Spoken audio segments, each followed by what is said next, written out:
इस कार्यक्रम के पुण्यार्चक हैं श्रीमती निशा, श्री राजेश भारेले, रौनक भारेले, रौली भारेले, बड़कुर, अंकुर बड़कुर, रुआंक बड़कुर, नेहरू नगर, भोपाल, मध्य प्रदेश। स्वर्गीय श्री विनोद कुमार जैन की पुण्य स्मृति में श्रीमती कुसुम लता Jain, Kapil Varsha Jain, Khushi, Sonvi, Vivaan, Vipul Deepti Jain, Harshit, Neerav. Company Benson Polymers Limited. Doctor Dilip, Shrimati Suman Bobra, पुत्र एवं पुत्रवधू श्री अरविंद, श्रीमती प्रवीणा बोबरा, पौत्र नियम निर्वाण। बेटी एवं दामाद सोनल, अंकुर संगोई, दोहित्र अनीश केवल, अमेरिका निवासी। परम गुरु भक्त परिवार। स्वर्गीय श्री सुरेश जी जैन, धर्मपत्नी स्वर्गीय श्रीमती शिरोमणि जैन की स्मृति में श्री शशांक जैन, धर्मपत्नी श्रीमती कुमकुम जैन, पुत्र उमंग जैन, पुत्रवधू प्राची जैन, पौत्र निमित जैन, पौत्री अक्षता जैन, बेटी दामाद श्री अंकुर जैन, श्रीमती मानवी जैन, नातिन स्तुति जैन, अग्रिमा जैन, कृष्णानगर, दिल्ली। परम गुरु भक्त परिवार। श्री सुरेश जलान, श्रीमती रेणु जलान, श्री अभिनव जलान, श्रीमती पूजा जलान, श्री अभिषेक जलान, श्रीमती पल्लवी जलान, आहान, ईशान एवं Riyansh Jalan. Firm Carbon Resource Private Limited, Giridih, Jharkhand.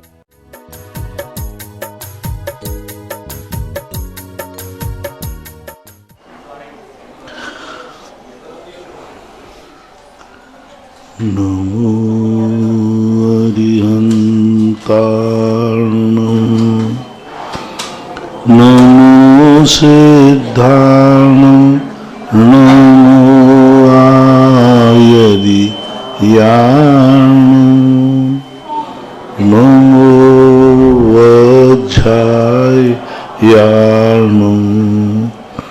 नमो लोये सर्व शाहूनम। पंच परमेष्टि भगवान की जय। आचार्य श्री गुरुवर कुंद कुंद महाराज की जय। आचार्य श्री गुरुवर विद्यासागर महाराज की जय। परम पूजनीय निर्यापक श्रमण मुनि श्री सुधा सागर जी महाराज की जय। सभी श्रोतागण एवं जिज्ञासु पूज सभी को नमोस्तु करें।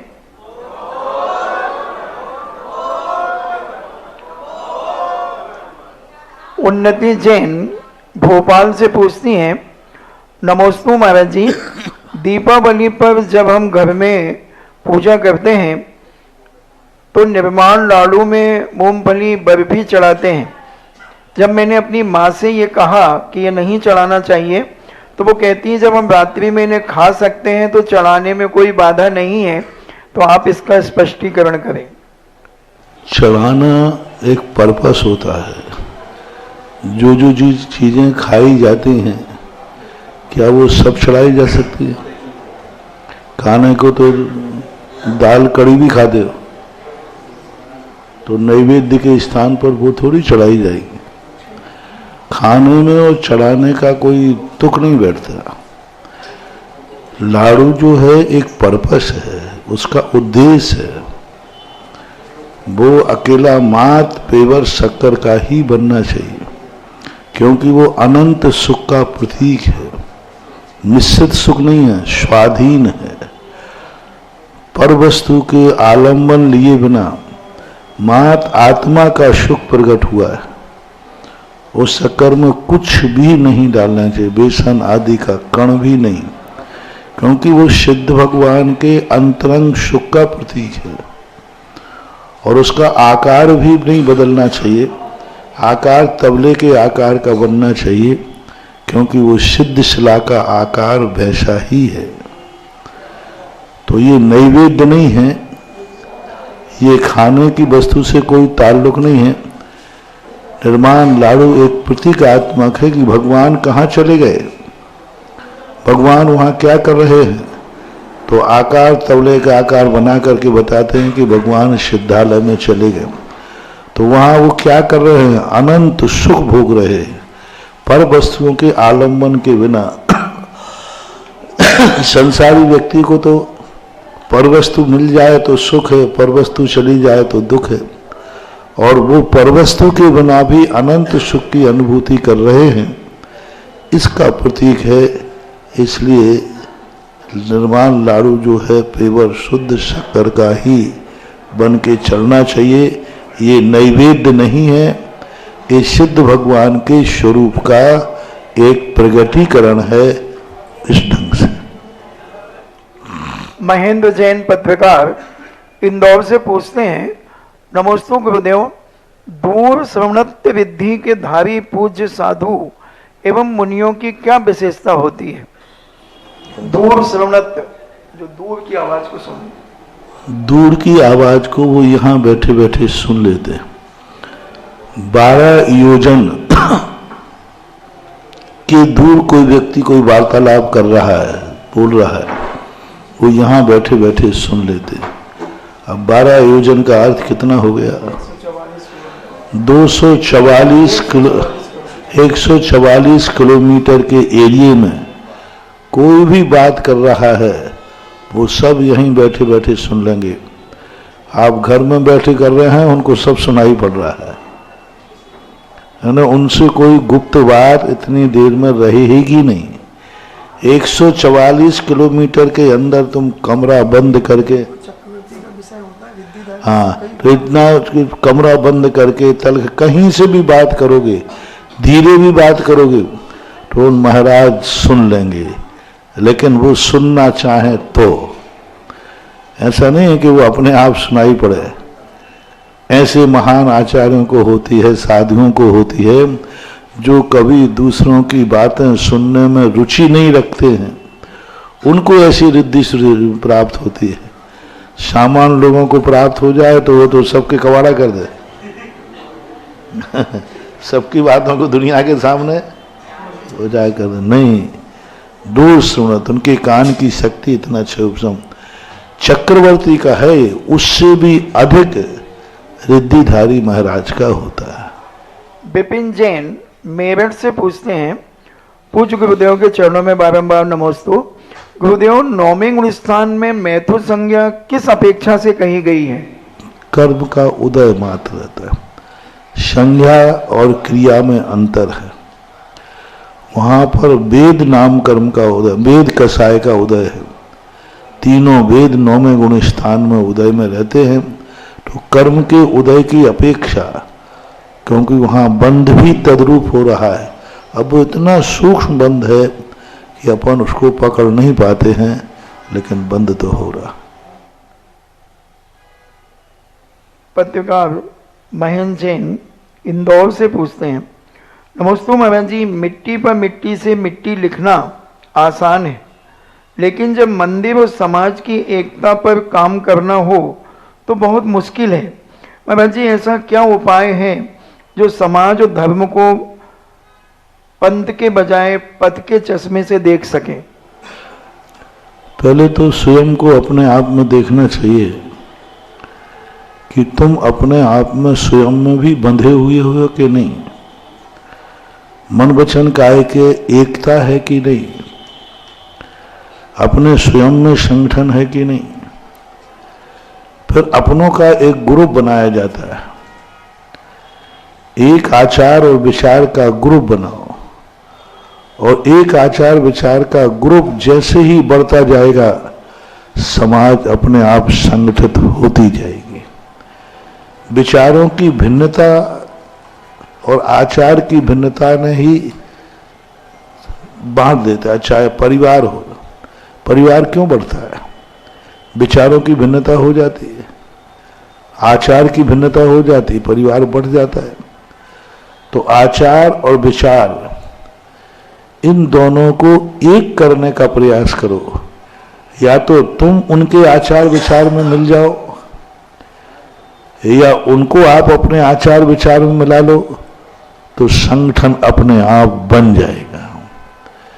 यदि वो नहीं मिल रहा है तो तुम्हें मिलना पड़ेगा, संगठन चाहते हो। और यह प्रयास करो कि हम उनके आचार विचार को ऐसा परिवर्तित करें कि हमारा उनका और आचार विचार एक हो। सामने वाले का नेचर समझो, नेचर के साथ उसकी मजबूरी समझो, फिर उसके बाद अपने नेचर को उससे मैचिंग करो। और नेचर की यदि मैचिंग हो गया तो समाज का संगठन सारे संगठन अपने आप बन जाते हैं। वैचारिक जो मतभेद होते हैं ये धीरे धीरे मनभेद में परिवर्तित हो जाते हैं। नरेंद्र जैन इंदौर से पूछते हैं, नमस्ते महाराज जी, शराब और मांस निर्यात करने वाली राजनीतिक दलों को चुनाव में जैन व शाकाहारी समाज को अपना बहुमूल्य वोट देने पर क्या कृतकार्यता अनुमोदना कितनी मात्रा में करबंद हो सकता है? देखो, राजनीति में तो कैसा भी जाओ, राजनीति वो काजल की कोठरी है, कितनी सावधानी से जाओ, लीक लागे पर लागे। वो काजल की कोठरी है, उसमें कोई अब कितना आप अपने आप को बचा सकते हैं उतना बचाना पड़ेगा। क्योंकि आज हम राजा के यदि ये गुण देखेंगे तो शायद हम जीने लायक भी नहीं रहेंगे, शायद तुम परिवार चलाने लायक नहीं रहोगे, वो राजा तुम्हें जीने ही नहीं देगा। तुम समझो कि हमारा वही राजा हो जिसमें शराब और मांसाहार न हो, तो आज कौन सी पार्टी है जिसमें ये नहीं होता? कितनी विधानसभा, लोकसभा, सब मांसाहारियों का बहुमत है। आज तुम व्यापार नहीं कर पाओगे। यदि आपका व्यापार है और आप नियम ले लो, हम अपनी दुकान का व्यापार का कोई भी माल मांसाहारी को नहीं देंगे, शराबी को नहीं देंगे, व्यापार कर लोगे? हम किसी मजदूर को अपने यहाँ मजदूरी, शराबी और मांसाहारी को हमारे यहाँ मजदूरी नहीं मिलेगी, और शराबी और मांसाहारी से हम कोई व्यवहार नहीं करेंगे, ना माल देंगे और ना माल लेंगे, ना हम अपना कोई कार्य कराएंगे, ना उसका कार्य करेंगे। कानपुर वाले खुद बताएं क्या चल सकता है?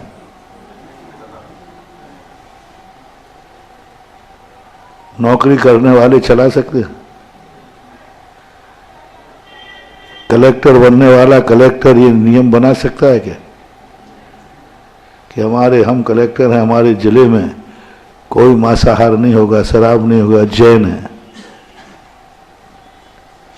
नियम लागू करेगा या कलेक्टरगिरी छोड़ेगा या एडजस्ट करेगा?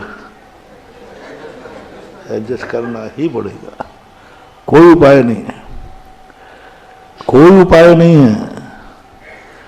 आज जैन है, कलेक्टर है, उसको लोन पास करना पड़ेगा कानून के अनुसार। लोन पास करते समय तुम शाकाहार और मांसाहार का विचार नहीं कर सकते। वहाँ तो जो कानून है उसने कानून पूरा पालन किया है, आपको लोन पास करना पड़ेगा। तो ये सब चीज़ें राजनीति में, इसलिए राजनीति गंदी होती है, इसलिए राजनीति में अच्छे लोग दूर रहते हैं। वृत्ति त्यागी वृत्ति राजनीति से क्यों दूर रहते हैं? इन्हीं कारण से कि वहाँ कुछ कार्य करना ही पड़ेंगे, उसके बिना राजनीति चल ही नहीं सकती। इसलिए वो तो जैसा है वैसा ही। तुम गंदगी में सुगंधी चाहो तो सुगंधित होने वाला नहीं है। गंदगी को गंदगी मान करके ही स्वीकार करना चाहिए।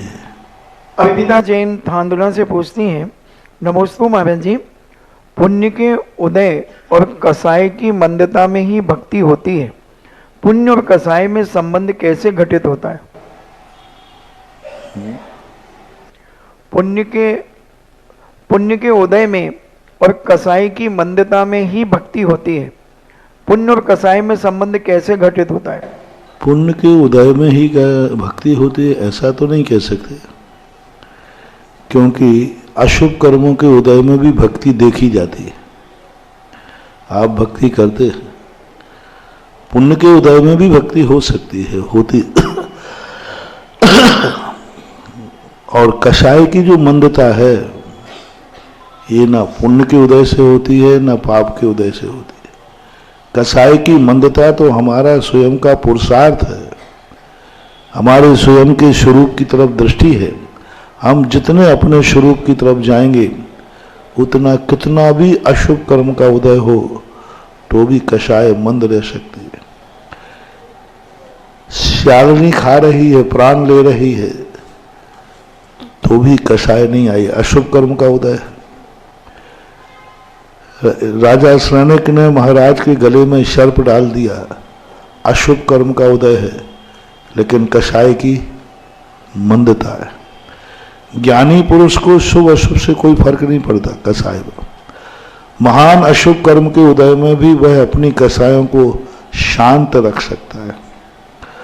और अज्ञानी व्यक्ति का तीव्र पुण्य का उदय हो तब भी उसकी कषाय तेज हो सकती है। रावण आदि, रावण जैसे का पुण्य तेज था, लेकिन कषाय कितनी तीव्र थी, बहुत तीव्र थी।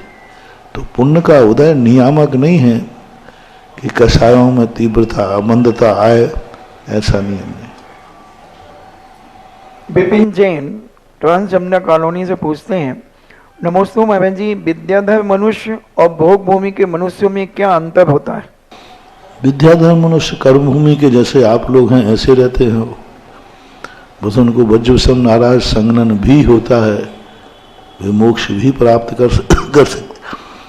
भोग भूमि के जीव मोक्ष प्राप्त नहीं कर सकते, उनका शरीर कपूर के समान उड़ जाता है, उनकी शरीर की अवगाहना जो होती है बड़ी होती है, और कल्प वृक्षों से भोजन मिलता है। और जो विजयार्थ में जो होते विद्याधर लोग, ये कर्म करते हैं, षट कर्मों को करते हैं, षट आवश्यक करते हैं, विति बनते हैं, मुनि बनते हैं। भोग भूमि के जीव ये सब नहीं कर सकते। जैन हरि पर्वत से पूछती हैं, नमोस्तु महाराज जी, क्या विद्याधर लोग पंचम काल में मध्य लोक में आ सकते हैं? आ सकते हैं, पुण्य का उदय हो तो आते भी होंगे, लेकिन अपन को देखने में नहीं आएंगे। वो यहीं से निकल जाएंगे ऊपर से, जिस समय निकलेंगे उसी समय आपकी दृष्टि नीचे हो जाएगी। अशुभ कर्म के उदय से पुण्य आत्मा जीवों के दर्शन नहीं हो पाते हैं, ऐसा निकलने में तो बाधा नहीं, निकल सकते ऊपर। सीए दुलावेश जैन मुंबई से पूछते हैं, नमोस्तु महाराज जी, भारत देश अब हथियारों का भी निर्यात करने लग गया है और गत वर्ष उसने 16,000 करोड़ रुपए कमाए। महाराज जी, मेरी जिज्ञासा है, क्या हथियार निर्माण और विदेश भेजने वाली कंपनियों के शेयर हम लेना चाहते हैं तो क्या ले सकते हैं? देखो, शेयर अलग चीज हो गई, व्यापार अलग चीज हो गया, और राजनीति अलग चीज हो गई। आपको ऐसी कंपनियों के शेयर नहीं लेना चाहिए, नहीं ले सकते, क्योंकि आपके शेयर लेने से कोई कंपनी अच्छा कार्य नहीं करेगी। और ऐसे शस्त्र हैं जिन शस्त्रों से जनहानि ही होना है, तो ऐसे लोगों के लिए नहीं दी जा सकती, नहीं लेना चाहिए। अंकित जैन आगरा से पूछते हैं, नमोस्तु महाराज जी, धर्म के रास्ते चलने पर भी अगर हम द्वेष भाव रखते हैं तो हमें कौन से पाप का बंध होता है? भेदभाव तो कहीं से भी रखोगे, त्रियंच गति का बंध है, पक्षपात है, मायाचारी है, उस समय जीव को त्रियंच गति का बंध होता है। और उस समय आयु बंद और हो जाए तो मर करके वो त्रियंच आयु में जन्म लेता है। ऐसा स्वाति जैन नमोस्तु महाराज जी, विदिशा से पूछती हैं, चारित्र मोहिनी कर्म के उदय को कम करने के लिए कौन से कर्म करना चाहिए, किस प्रकार का पुरुषार्थ करना चाहिए? छोटे छोटे नियम लेने में अपना शक्ति नहीं छुपाना चाहिए। कल भी कहा था प्रश्नों में कि अच्छे कार्य करने की शक्ति है, उसे छुपाना नहीं। बुरे कार्य करने की शक्ति है, उसे उजागर करना नहीं। अच्छा कार्य हम कर सकते हैं, हम नियम ले सकते हैं, हम रात्रि भोजन छोड़ सकते हैं, तो हमें छोड़ देना चाहिए, उसमें बहानाबाजी नहीं करना चाहिए। और बुरे कार्य करने की शक्ति भी है तो उसको छुपा लेना चाहिए। तो सबसे पहले तो हमें ये आदत डालना पड़ेगी कि किसी भी कार्य करने के लिए हम अपनी शक्ति को नहीं छुपाएंगे। यदि हमारी शक्ति है और वह कार्य अच्छा है तो मैं उसे जरूर करूँगा। और ये नियम, ये संकल्प शक्ति आपने बढ़ा दी तो ये विल पावर कहलाता है। और ये विल पावर इतना बढ़ जाता है कि एक दिन वो कितना भी बड़ा चारित्र पालन कर लेता है पर उसको संक्लेश नहीं होता, क्लेश नहीं होता, क्योंकि उसने बहुत पहले से मान लिया है कि जिस कार्य में मेरी शक्ति है मैं शक्ति को छुपाऊंगा नहीं। ऐसा राजन जैन मेरठ से पूछते हैं, नमोस्तु गुरुदेव, जब कोई भक्ति पूर्वक देव सास गुरु की वंदना करता है तो उस समय उसके पाप कर्म पुण्य रूप में संक्रमित हो जाते हैं और पाप क्रियाओं में व्रत होता है तो पुण्य कर्म पाप में संक्रमित हो जाते हैं। गुरुवर, यह सिद्धांत सही है, लेकिन मुझे अभी समझ में नहीं आया। यह तो समझ में आता है कि पुण्य की क्रियाओं से पुण्य और पाप की क्रियाओं से पाप का बंध होता है, लेकिन पिछले कर्म किस तरह से इस प्रक्रिया से संक्रमित होते हैं? पिछले कर्मों का भी हिसाब यही रहता है। यदि कोई ने व्यक्ति ने गलती की है और बाद में यदि वो सुधरना चाहता है तो सभी लोग उसको सुधरने का मौका देते हैं। हमने उदाहरण दिया था अभी 2 दिन पहले, एक व्यक्ति से अपराध करने पर जेल हो गया, लेकिन उसने इतनी अच्छी तरह से जेल में भूमिका निभाई कि पूरी सजा के पहले ही उसे बरी कर दिया गया, क्योंकि उसने अच्छा कर्म किया है। अपराध तो उससे हुआ था, लेकिन वर्तमान में वो इतना अच्छा हो गया कि लोगों ने कहा, न्याय ने, कानून ने कहा, अपराधी को सजा इसलिए नहीं दी जाती कि इसने अपराध किया है, अपराधी को सजा इसलिए दी जाती है कि भविष्य में ये अपराध न करे,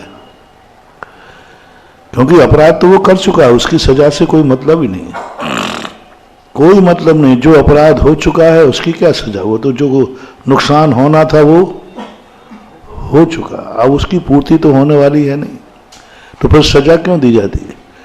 वो दोबारा गलती ना कर सके और दूसरा गलती ना करे, इस कारण से सजा का प्रावधान किया गया है। और ऐसी परिणति जब होती, इसी प्रकार से तुमसे कोई पाप कर्म हो गया है, अब इस पाप कर्म का बंध तो हो गया, आगे करना है कि नहीं? आगे नियम ले लिया कि जो गलती मेरे से हुई है वह गलती मैं अब जीवन में नहीं करूंगा, तो थोड़ा सा दंड मिलकर के वो कर्म भी पुण्य में परिवर्तित होकर के तुम्हारी सजा को माफ कर देता है। ऐसा होता ही रहता है, निरंतर होता है। जितना कर्म व्यक्ति करता है उतना शब उदय में नहीं आता। बहुत कुछ अच्छे कर्म तुम दिन भर में 24 घंटे में व्यक्ति बुरे कर्म कम करता है, अच्छे कर्म ज्यादा करता है, शांति ज्यादा रखता है। क्रोध कितनी देर करेगा? कितनी देर? मान कब करेगा? जब कोई छोटा आएगा, छोटे के सामने मान दिखाएगा। मायाचारी कब करेगा? बहुत कम। लोभ भी कम करता है। निरंतर वो अपनी जिंदगी को जीने के उपाय सोचता रहता है। इसलिए जिंदगी में 24 घंटे में व्यक्ति पाप कम करता है, पुण्य ज्यादा करता है। बुरे परिणाम बहुत कम होते हैं, अच्छे परिणाम बहुत, आपके भी, आप लोगों के भी। जो कुछ भी नहीं कर रहा है फिर भी वह शेर भी है। शेर 24 घंटे में शांत ज्यादा रहता है कि क्रूर ज्यादा रहता है? शेर शांत ज्यादा रहता है। किसी जीव को मारता है तो 24 घंटे में दूसरों को मारने का काम ज्यादा करता है कि शांत रहने का? शांत रहने का करता है। शेर भी भूख लगी, मारा, किसी को फिर दिया, वह शांति से बैठा है, कुछ भी नहीं उसके परिणाम बिगड़ रहे, शांति से पड़ा है। तो मोक्ष मार के तो पुण्य नहीं कमा रहा है, लेकिन सामान्य रूप से व्यक्ति शांत बहुत ज्यादा रहता है। किसी कारण से शांत से कि उसकी इच्छा की पूर्ति हो गई इसलिए शांत है, लेकिन वो शांत है। तो जितनी देर शांत है उतनी देर तो उसको कोई ना कोई अच्छा कर्म बन रहा है। जितनी देर क्रोध करेगा उस समय नहीं बनेगा, लेकिन जिस समय वो शांत बैठा है, शेर भी उस शांति के समय शुभ कर्मों को बंद करता है। वो कर्मबंध मोक्ष के लिए तो कारण नहीं है, लेकिन संसार की सुख सुविधाएं तो जुटा ही देते हैं। सम्यक दर्शन को पुष्ट करते हुए, ज्ञान को बढ़ाते हुए, चारित्र को अंगीकार करने की प्रेरणा देते हुए आप सभी देख रहे हैं जिनवाणी आदिनाथ सुधा कलश पुण्योदय चैनल के माध्यम से पूज्य गुरुवर के मुखारविंद से जिज्ञासा समाधान। आज की सर्वप्रथम जिज्ञासा लेकर आ रहे हैं श्री रंजन जी जैन कन्नौज। इसके पश्चात श्रीमान राजा जी जैन कानपुर तैयार रहेंगे। हेलो,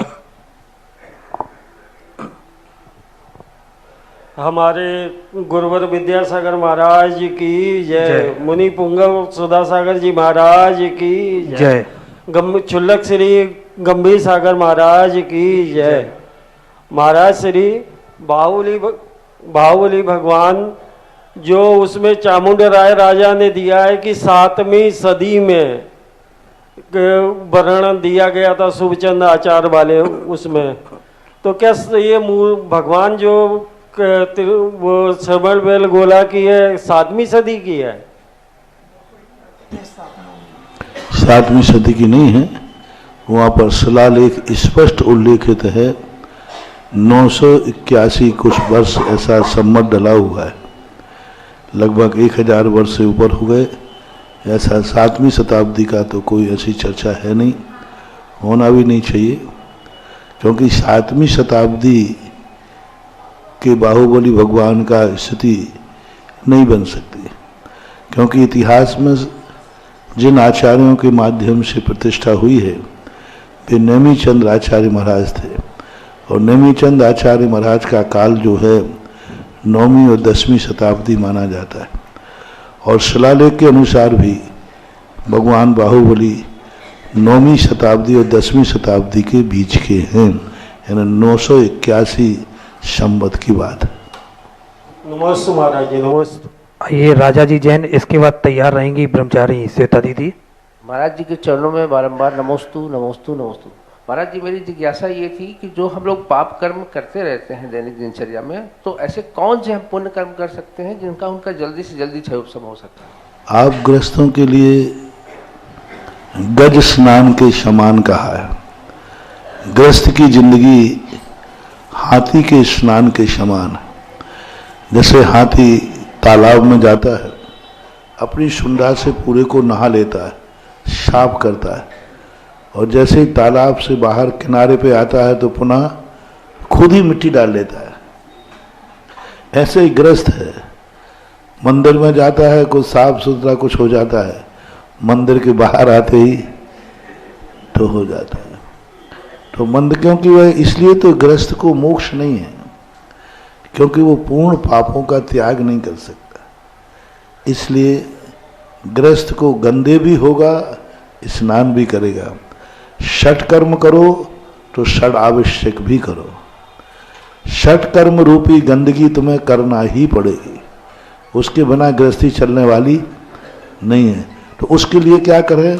तो हमारे जैनाचार्य ने षड आवश्यक रखे।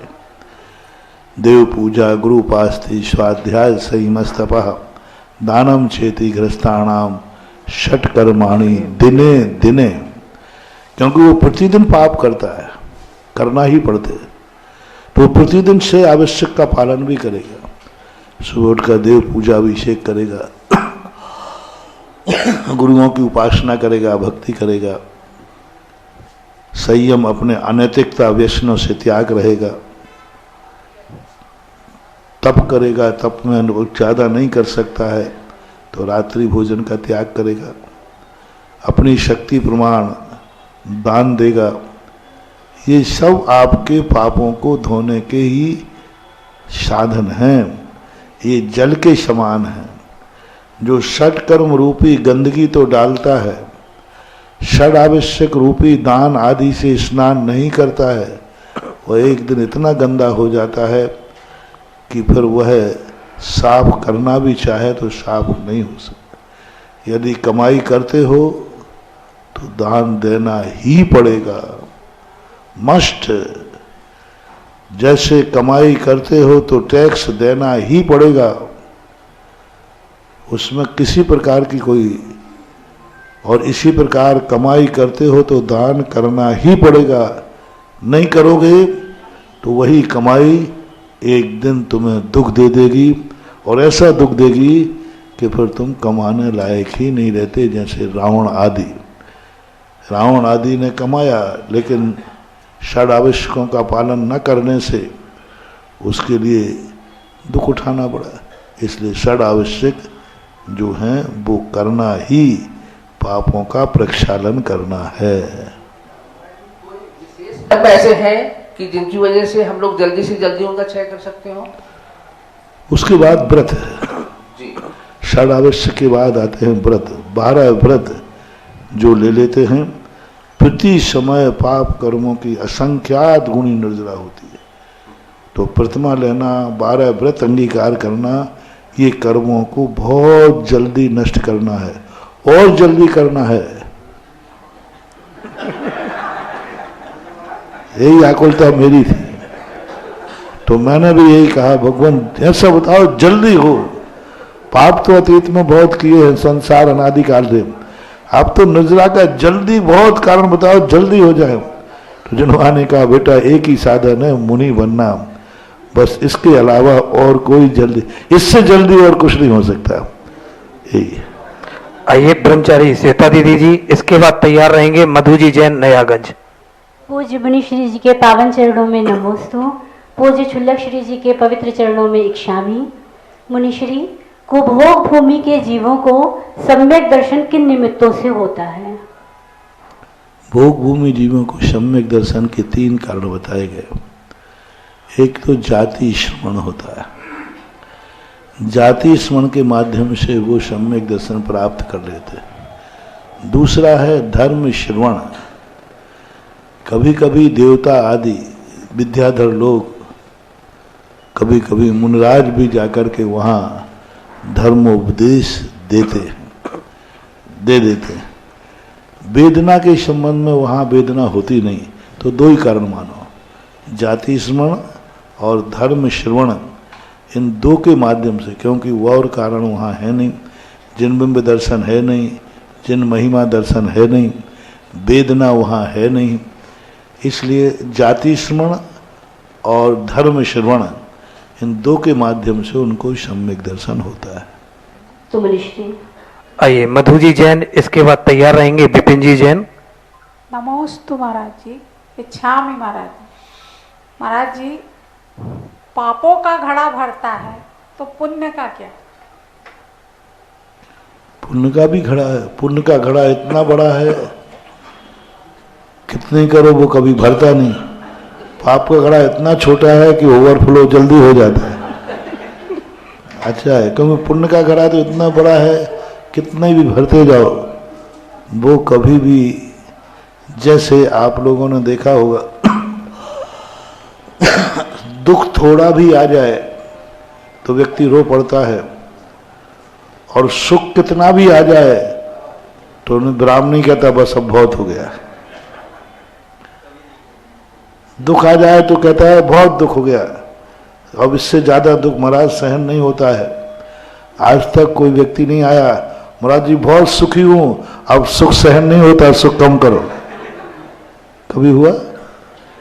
गरीब व्यक्ति कह सकता है कि मैं बहुत गरीब हूं महाराज, अब इससे ज्यादा और क्या चाहिए, लेकिन कोई अमीर नहीं आया अभी तक, महाराज हम बहुत अमीर हैं, थोड़ा कम कराओ।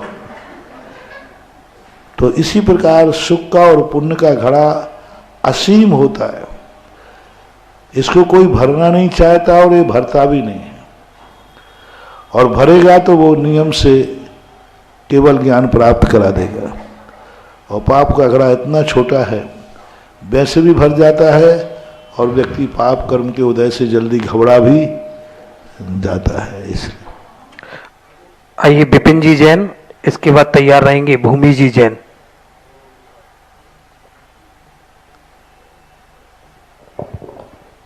गुरुदेव नमोस्तु नमोस्तु नमोस्तु। शुल्लक जी छामी छामी छामी। महाराज श्री, हम लोगों को ऐसी कौन सी साधना करनी चाहिए जिससे कि हमारे नमस्कार में चमत्कार उत्पन्न हो जाए? नमस्कार तुम्हारा है तो तुम्हें खुद सोचना है, आशीर्वाद हमारा है तो हमें सोचना है। अपना अपना कोर्स करो। नमस्कार में चमत्कार चाहिए है तो ये तुम्हें खुद सोचना है कि हमारे नमस्कार में समर्पण कितना है, निश्चलता कितनी है। हम धर्म को नमस्कार कर रहे हैं कि अपने स्वार्थ के कारण नमस्कार कर रहे हैं। एक होता है धर्म को नमस्कार करना और एक होता है धर्म से स्वार्थ, हमें इससे कुछ लाभ है, हमारे संकट दूर हो जाएंगे, इस उद्देश्य से वो नमस्कार करता है। पूजा पाठ, कई लोग 90% लोग पूजा पाठ इसलिए करते हैं कि हमें दुख से मुक्ति मिल जाए, हमें सुख की प्राप्ति हो जाए। कोई ये मान के नहीं करते हैं कि धर्म महान है इसलिए मुझे करना चाहिए।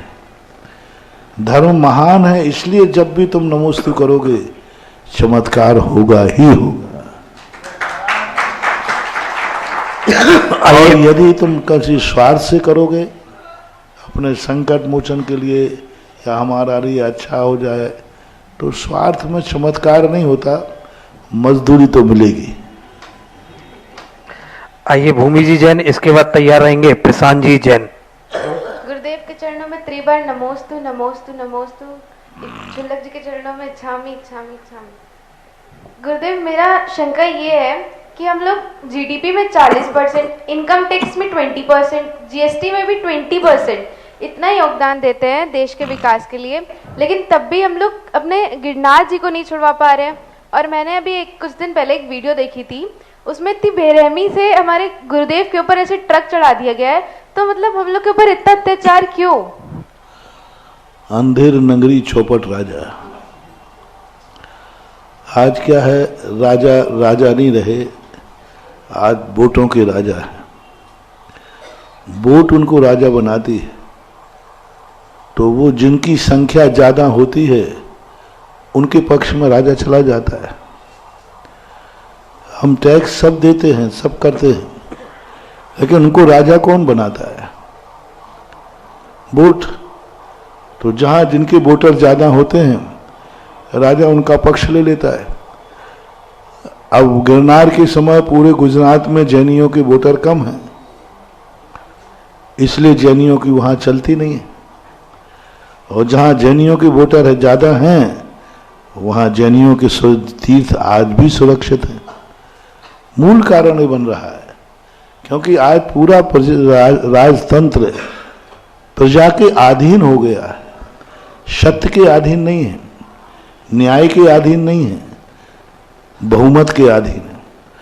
बहुमत यदि असत्य का है तो प्रस्ताव पास असत्य का हो जाएगा।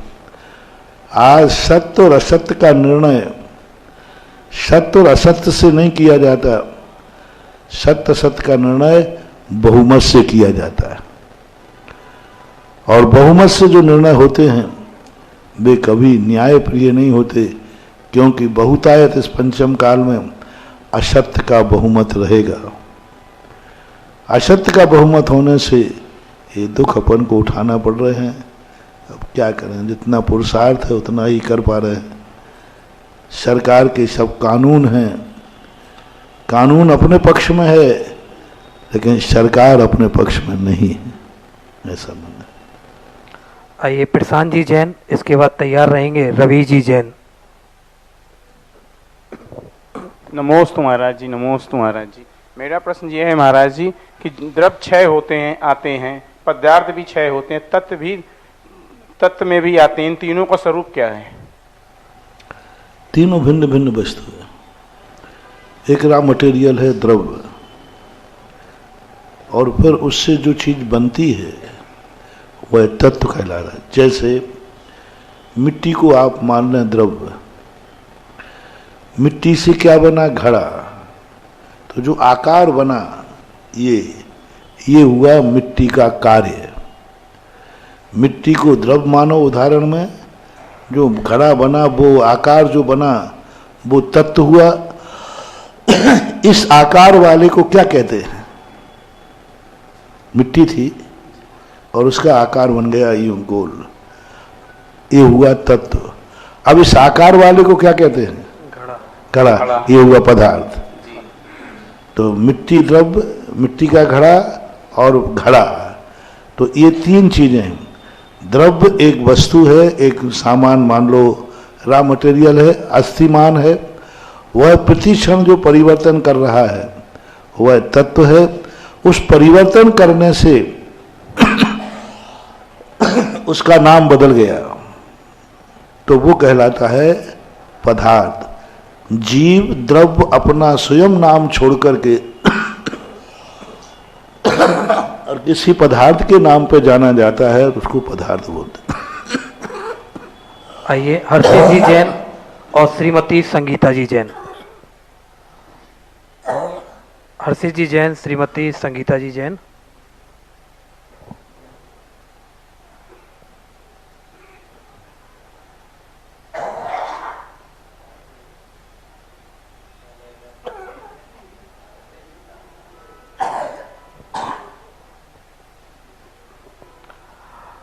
हर्षित जी जैन, श्रीमती संगीता जी जैन। गुरुदेव के चरणों में 3 बार नमोस्तु नमोस्तु नमोस्तु। छुल्लक जी के चरणों में 3 बार इच्छामि इच्छामि इच्छामि। गुरुदेव मेरा प्रश्न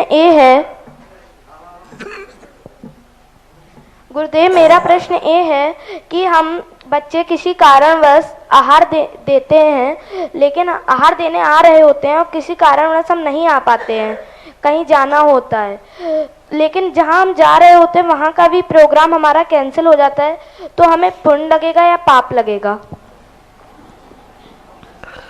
कैंसिल क्यों हुआ प्रोग्राम? किस कारण से कैंसिल हुआ? कारण जानना पड़ेगा। कारण क्या था किसी कार्य को कैंसिल करने का? महाराज जी जैसे एक बार मेरे साथ हो चुका है। कैसे हुआ? क्यों हो चुका? स्कूल जाने के लिए। तो स्कूल जा रहे थे फिर नहीं जा पाए, क्यों? स्कूल नहीं, आहार देने आ रहे थे और स्कूल की छुट्टी थी, बारिश हो रही थी, तो लेकिन फिर स्कूल खुल गया, बारिश क्योंकि रुक गई थी इसलिए। तो स्कूल नहीं गए पर आहार दिया? नहीं दिया। आहार देने आ रहा था, बारिश हो गई थी, स्कूल बंद था, मगर बारिश रुक गई तो स्कूल चालू हो गया। तो ऐसा क्यों हुआ? ये अंतराय कर्म कहलाता है। अंतराय कर्म, तो उसमें पुण्यबंध तो तुम्हें होगा क्योंकि तुम्हारा भाव तो आहार देने का था, लेकिन सडनली कोई दूसरा काम आ जाने से आपको उस कार्य में जाना पड़ा, तो पुण्यबंध तो बराबर होगा, लेकिन उतना नहीं होगा जितना देने के समय होता है, लेकिन पुण्यबंध तो होगा क्योंकि तुमने भाव तो किया है। आइए श्रीमती संगीता जी जैन, इसके बाद तैयार रहेंगे मिथिलेश जी जैन, आजाद नगर। नमोस्तु महाराज जी, नमोस्तु महाराज जी, नमोस्तु महाराज जी। छामी महाराज जी, पुरुषों को अष्टांग व पंचांग नमस्कार व महिलाओं को गौ आसन में नमस्कार, जिनेन्द्र देव के नमस्कार करना लिखा है, ऐसा क्यों महाराज जी? हमारे यहाँ अष्टांग नमस्कार का जो रूप है वही अष्टांग नमस्कार नहीं है। जैन दर्शन में कहीं भी पंचांग, अष्टांग ऐसे नमस्कारों का कोई विशेष महत्व नहीं दिया गया। गवासन से नमस्कार करना सबके लिए इष्ट कहा गया। पुरुषों अथवा महिलाओं सभी के लिए गवासन से नमस्कार करने की जैन आगम में परंपरा है। गवासन से 8 अंग का नमस्कार हो जाता है। बात गवासन में एक अंग रह जाता है जो नहीं झुक पाता है, छाती, क्योंकि सिर जमीन पर लगेगा लेकिन छाती उस समय जमीन पर नहीं लग पाती, लेकिन झुक तो जाती ही है। जब हम गवासन से नमस्कार करेंगे वही गवासन ही अष्टांग नमस्कार कहलाता है। उसमें पूर्णतः यदि हमने जमीन से सर झुका दिया तो वही अष्टांग नमस्कार मानना चाहिए। आइए मिथिलेश जी जैन, इसके बाद तैयार रहेंगी सुनीता जी जैन। गुरुवर के चरणों में त्रिवार नमोस्तु नमोस्तु नमोस्तु। छुल्लक जी के चरणों में त्रिवार इच्छामी इच्छामी इच्छामी। गुरुवर मेरी शंका ये है कि हम गृहस्थ हैं और आरंभी हिंसा करते रहते हैं और हमारे जीवन में अंतराय कर्म का उदय कभी इतना आ जाता है कि उससे हमारे अंदर बहुत विकलता पैदा हो जाती है। तो क्या हम इस अंतराय कर्म को किस प्रकार कम कर सकते हैं? और अंतराय कर्म बांधा भी तो उतनी तीव्रता से है, उदय में आ रहा है तब हम घबरा रहे हैं, बांधा भी इससे ज्यादा तीव्रता से था। सबने समझाया था, सबने कहा था, फिर भी तुमने दूसरे के लिए बाधा डाल दी। समझ भी रहे थे कि गलत है, फिर भी अब कसाय के कारण से, जितनी कसाय से हम दूसरे कार्यों में बाधा डालते हैं वह कर्म उतनी ही तेजी से आता है। अर्थात यही नियम करना चाहिए, भविष्य में हम किसी को अंतराय नहीं डालेंगे तो बंद नहीं होगा। और आइए श्रीमती सुनीता जी जैन, इसके बाद तैयार रहेंगी श्रीमती वीरांगना जी जैन। नमोस्तु गुरुवर नमोस्तु गुरुवर नमोस्तु। इच्छामी इच्छामी। गुरुवर मेरा प्रश्न ये है कि एक बार कहीं पढ़ा था कि भगवान के ऊपर वैभव है कि वैभव के ऊपर भगवान है, इसको कैसे लें? न भगवान वैभव के ऊपर होते हैं, न भगवान के ऊपर वैभव होता है, वो वैभव से परे रहते हैं। वैभव जो है संसारी व्यक्तियों के लिए होता है, जो सम्यक दृष्टि जीव हैं वे वैभव के ऊपर रहते हैं, और जो अज्ञानी मिथ्या दृष्टि हैं उनके ऊपर वैभव रहता है।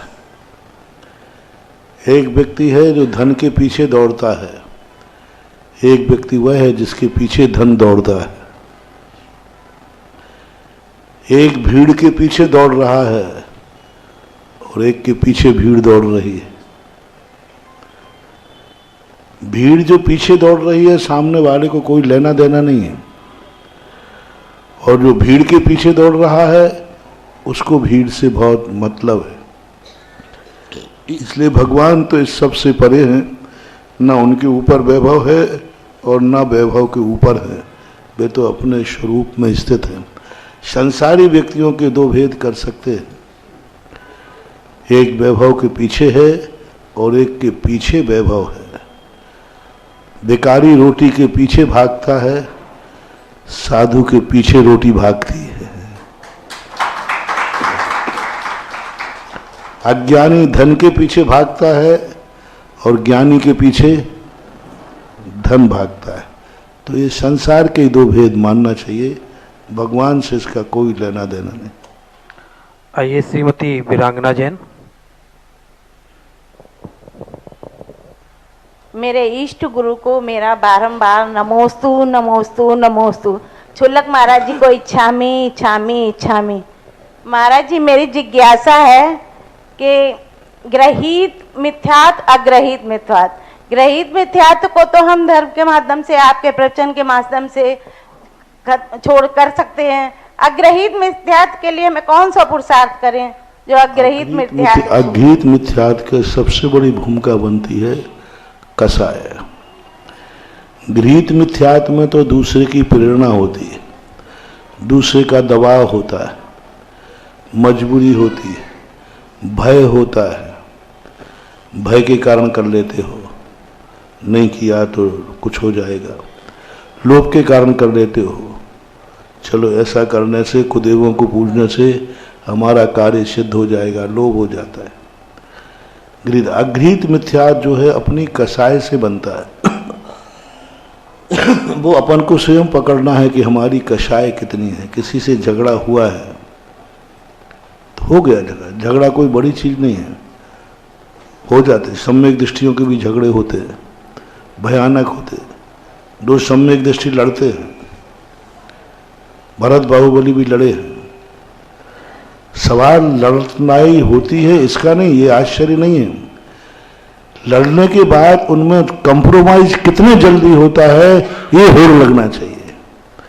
भरत बाहुबली में लड़ाई हुई, कंप्रोमाइज कितने जल्दी हुआ, कितने सालों में हुआ?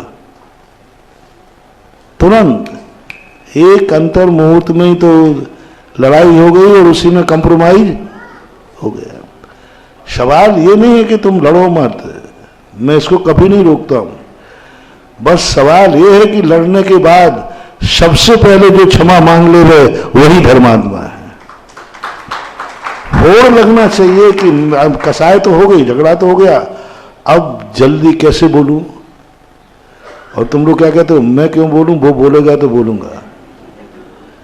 और सम्यक दृष्टि कहता है कि मैं कैसे क्या हो, तो तुरंत बहाना ढूंढता, कौन सा बहाना रखूं जिससे मैं बोल पड़ूं, जिससे कसाय खत्म हो।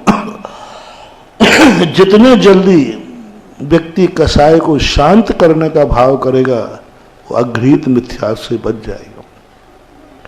और ये इंतजार करेगा, ठीक है मुझे कोई कसाय तो नहीं है, लेकिन मैं बोलूंगा तो नहीं। जब पहले वो बोले गलती तो मैंने की नहीं है, गलती तो उसकी है, तो भाई क्षमा मांग लो। महाराज देखो ठीक है मैं कसाय नहीं रखूंगा, लेकिन क्षमा तो वो पहले मांगे। ये इंतजार जो कर रहा है वह धीरे धीरे अघृत मिथ्यात की तरफ जा रहा।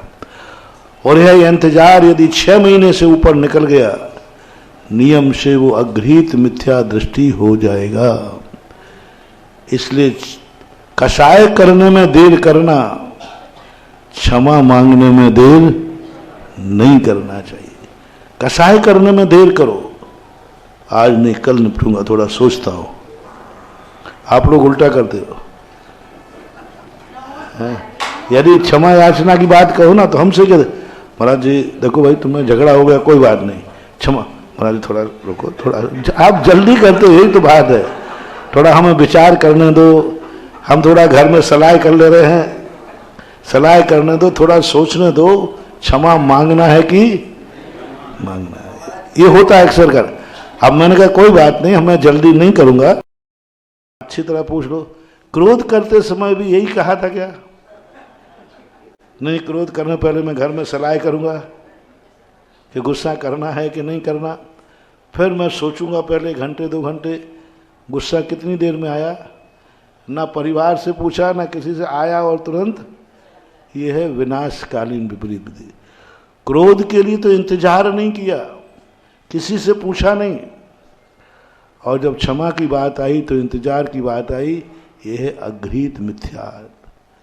पाप कार्य के लिए इंतजार करो, मैं सोचूंगा, विचार करूंगा, आज का पाप कल के लिए टालो, और धर्म के कार्य को, कल के कार्य को आज ही निपटाना चाहिए। इससे वो अघृत मिथ्या से बच जाएगा। आज की अंतिम जिज्ञासा महाकवि आचार्य ज्ञान सागर छात्रावास में अध्ययनरत सभी छात्रों की ओर से एवं स्नातक परिषद के सदस्य मेरी ओर से गुरुवर की आचार्य पंडित प्रवर संतलाल जी ने जब सिद्ध चक्र विधान में अर्घावली लिखी तो उन्होंने सिद्धों के स्वरूप को उत्पाद, व्यय और ध्रुव रूप में व्याख्या की है। तो हम सिद्धों को उत्पाद, व्यय, ध्रुव रूप में से किस रूप में मानेंगे? तीनों चलते। सिद्ध भगवान द्रव्य हैं कि नहीं है? जब द्रव्य है तो द्रव्य का लक्षण क्या है? तत्वार्थ सूत्र में उत्पाद, व्यय, ध्रुव युक्तम सत, यानी उत्पाद, व्यय, ध्रुव के बिना द्रव्य होते ही नहीं है। चाहे शुद्र है चाहे शुद्र है, जहाँ जहाँ द्रव्यत्व है वहाँ वहाँ तीनों हैं। उत्पाद भी है, व्यय भी है और ध्रुवपना भी है, क्योंकि इसके बिना वो लक्षण से रहित हो जाएंगे, और लक्षण से रहित होते ही वो द्रव्य नहीं रहेंगे। तीनों हैं। अब उनमें उत्पाद व्यय कैसे होता है? मूल उत्पाद व्यय प्रति क्षण वो अनंत सुख का उपभोग कर रहे हैं कि नहीं? तो प्रति क्षण अनंत सुख जो भोग रहे हैं वो निर्जरा को प्राप्त हो रहा है, दूसरा फिर सुख आ रहा है, प्रति क्षण नया नया सुख अनुभव करते हैं। अपन को दिखता है एक समान, जैसे आपका लाइट जल रही है, 1 घंटे से हेलोजन जल रहा है, एक सी स्पीड से जल रहा है कि अलग अलग? अभी एक सी स्पीड से, क्योंकि पावर एक सा है, लेकिन करंट प्रति समय इसमें से नष्ट हो रहा है कि नया है कि पुराना है? नष्ट हो रहा है। लेकिन अपन को क्या लग रहा है? एक ही जैसा चल रहा है। एक सही है, लेकिन प्रति क्षण जो अपन ने शुरू किया था उस समय का करंट, अब समय का करंट नया है कि पुराना है? नया। नया है, लेकिन अपन को क्या लग रहा है कि भाई पहले वाला ही चल रहा है। एक सा दिख रहा है। बस ऐसा ही सिद्ध भगवान होते हैं। इनका एक सा सुख होने से अपन एक कहते हैं, लेकिन उनके अंदर जो अविभागी प्रतिषेध है करंट के रूप में, वो तो प्रति क्षण नए नए रूप में आ रहे हैं। अपन कह रहे हैं कि 1000 पावर का प्रकाश है, 1000 पावर 1 घंटे तक चलता रहा, तो अपने दृष्टि में 1000 आ रहा है, लेकिन पीछे से जो करंट आ रहा है, यूनिट आ रहा है, जो मीटर है, वो तो प्रतिशत चल रहा है। तो जैसे करंट के समान भगवान के अविभागी प्रतिषेध, प्रति क्षण अनंत अविभागी प्रतिषेध क्षय को प्राप्त होते रहते हैं, लेकिन वो एक समान होने से अपन को लगता है, अन्यथा उनमें उत्पाद व्यय ध्रुव से रहित करोगे तो फिर उनका द्रव्यत्व खत्म हो जाएगा, ऐसा मानना चाहिए। चलिए, आज के जिज्ञासा समाधान के पश्चात गुरुदेव की आरती के लिए चलते हैं। आज की आरती के लिए मैं आमंत्रित करता हूं हमारे नगर की ब्रह्मचारिणी श्वेता दीदी को, और हमारे नगर के विद्वान पंडित सुमित जी शास्त्री सहित समाज के सभी लोग आ जाएं और गुरुदेव की आरती करेंगे।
नमोस्तु गुरुदेव नमोस्तु।